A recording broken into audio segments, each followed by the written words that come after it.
Kita buka dengan informasi pertama, Saudara. Untuk meningkatkan kesiapsiagaan penanganan terhadap pengungsi luar negeri, Kantor SAR Kota Banda Aceh bersama seluruh instansi terkait melaksanakan simulasi penyelamatan terhadap 40 pengungsi di perairan Laut Teluk Benggala Kamis siang.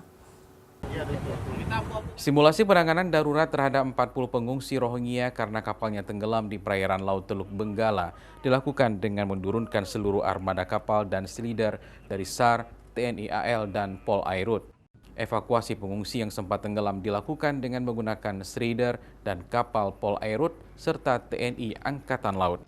Sementara sisanya yang bertahan di atas kapal dan 3 korban dievakuasi dengan menggunakan kapal KN Kresna. Setelah berhasil dievakuasi dari Teluk Benggala, seluruh pengungsi selanjutnya dibawa ke darat dan diserahkan ke posko penampungan yang didirikan di Pelabuhan Ulele. Sementara 3 orang yang sakit langsung dilarikan ke rumah sakit dengan menggunakan ambulan PMI. Simulasi penanganan pengungsi luar negeri dalam kondisi darurat ini dilakukan untuk meningkatkan kesiapsiagaan dan pertolongan kepada imigran. Karena geografis perairan Laut Aceh sangat potensi terjadinya bencana kemanusiaan atau menjadi pintu masuk di Indonesia para imigran saat menuju negara lain. Karena konflik di Myanmar hingga saat ini masih terus terjadi.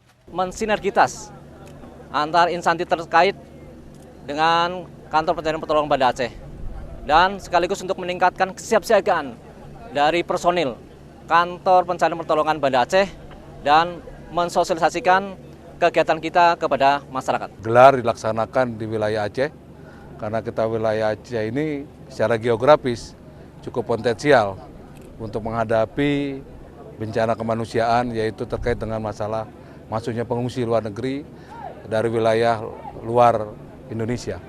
Seperti diketahui, berdasarkan Peraturan Presiden Nomor 125 Tahun 2016 tentang penanganan pengungsi dari luar negeri dalam kondisi darurat merupakan tugas Basarnas dan instansi terkait TNI AL dan Pol Airut. Sementara posko penampungan pengungsi dengan kondisi layak dan manusiawi itu merupakan tugas pemerintah daerah.